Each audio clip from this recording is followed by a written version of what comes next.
Script: Business Ethics and Social Responsibility. Did you know that a single ethical scandal can wipe out billions of dollars in company value overnight? In 2001, Enron, one of America's largest corporations, completely collapsed because of unethical decisions made at the top. Thousands of employees lost their jobs and their retirement savings in a matter of weeks. So what separates companies that last from companies that fall apart? A lot of it comes down to two things: business ethics and social responsibility. And today, we're breaking both of those down in a way that actually makes sense. By the end of this video, you'll understand what business ethics really means, how companies decide what's right and wrong, what corporate social responsibility looks like in the real world, why whistleblowers matter, and how all of this connects to the law. Whether you're studying for an exam, running a business, or just trying to understand why companies do what they do, this video is for you. Let's get into it. Section 1. What is business ethics? Let's start with the basics. Ethics, in the simplest terms, is the study of right and wrong. But when we're talking about business ethics, we're applying that idea to the world of commerce, employment, and decision-making inside organizations. Business ethics asks questions like, is it okay to advertise a product in a misleading way if it's technically not illegal? Should a company pay workers just barely above the minimum wage, even if it can afford more? These aren't always legal questions. They're moral ones. Here's an important distinction that trips a lot of people up. Just because something is legal doesn't mean it's ethical. And just because something is ethical doesn't always mean it's required by law. There's a gap between what the law demands and what good values look like. And that gap is exactly where business ethics lives. Companies that understand this gap tend to make better long-term decisions. They build trust with customers, attract better employees, and avoid the kind of reputational damage that can be almost impossible to recover from. So why do ethical failures still happen so often? That's the question we need to explore next. Section 2. Ethical frameworks. How do businesses decide what's right? When a manager faces a tough decision, they don't usually flip a coin. They, whether they realize it or not, use some kind of ethical framework. Let's look at the main ones. First, there's the utilitarian approach. This one says you should choose the action that produces the greatest good for the greatest number of people. It's all about outcomes. If laying off 50 workers saves the company and protects 500 other jobs, a utilitarian might argue that's the right call. Then there's the rights-based approach. This framework says certain rights are non-negotiable, regardless of the outcome. Every person has dignity and deserves to be treated fairly. Under this view, you can't violate someone's rights, even if doing so benefits the majority. There's also virtue ethics, which focuses less on the action itself and more on the character of the person making the decision. A virtuous business person asks, what would an honest, fair, and courageous person do here? Finally, there's the justice approach, which focuses on fairness and equal treatment. Decisions should be made without favoritism or discrimination. Most companies don't stick to just one of these. Real ethical decision-making blends all of them together. But knowing these frameworks helps you analyze any business situation more clearly. And here's what might surprise you. Even companies with strong ethics programs sometimes get it wrong. Why? That's coming up. Section 3. Corporate social responsibility. Okay, so now let's zoom out from individual decisions and talk about the bigger picture. Corporate social responsibility, or CSR, is the idea that businesses have obligations that go beyond just making a profit. The classic model of CSR breaks it down into 4 layers. At the base, you have economic responsibility. The company needs to make money and stay viable. Above that is legal responsibility. Follow the laws. Then comes ethical responsibility. Do what's right even when the law doesn't require it.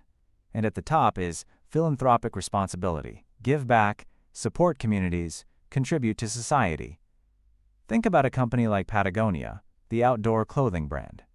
They've built their entire identity around environmental responsibility. They donate a percentage of sales to environmental causes. They design products to last longer, so fewer end up in landfills, and they're transparent about their supply chain.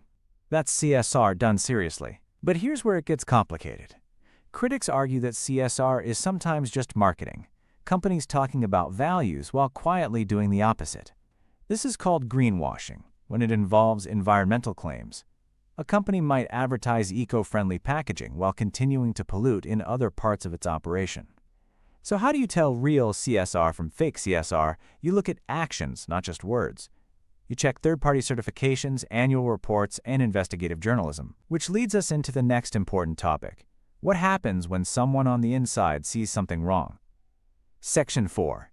Whistleblowers and ethical reporting. Sometimes the most important ethical actor in a company isn't an executive. It's a regular employee who decides to speak up. A whistleblower is someone who reports illegal, unethical, or unsafe behavior within an organization, either internally to management or externally to a government agency or the media. It sounds simple, but in practice, it can be one of the hardest things a person ever does professionally. Whistleblowers face real risks. They can be fired, demoted, harassed, or blacklisted from their industry. That's why the law has stepped in to offer some protection. In the United States, laws like the Sarbanes-Oxley Act and the Dodd-Frank Act include provisions that protect whistleblowers in publicly traded companies.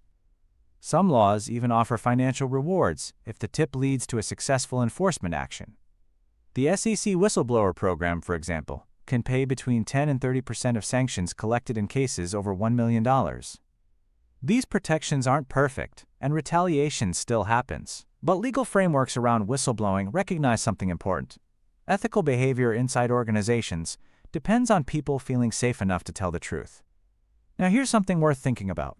If companies had stronger internal ethics cultures, would we even need whistleblower laws? That tension between internal culture and external legal pressure is something we see constantly in business law. Section 5. Ethics, law, and the role of government. So where does the government actually fit into all of this? Laws are society's minimum standards for behavior. Regulations enforce rules around things like workplace safety, consumer protection, environmental standards, and financial reporting. When companies cross those lines, there are real consequences: fines, lawsuits, criminal charges, and the loss of operating licenses. But laws always lag behind reality. New technologies, new industries, and new business models create ethical questions before the legal system has time to catch up. Think about data privacy, artificial intelligence, or gig economy labor rights. The ethics debates in those areas are happening right now, and the law is still being written. This is why understanding business ethics matters even if you're not a lawyer. As a business person, an employee, or a consumer, you're making ethical choices constantly, and sometimes you'll be making them in spaces where the law hasn't caught up yet. The companies that do this well, that build ethics into their culture rather than treating it as a compliance checkbox, those are the companies that earn long-term trust. And in business, trust is everything. So let's bring it all together. Business ethics is about more than following rules. It's about building decision-making habits that hold up under pressure.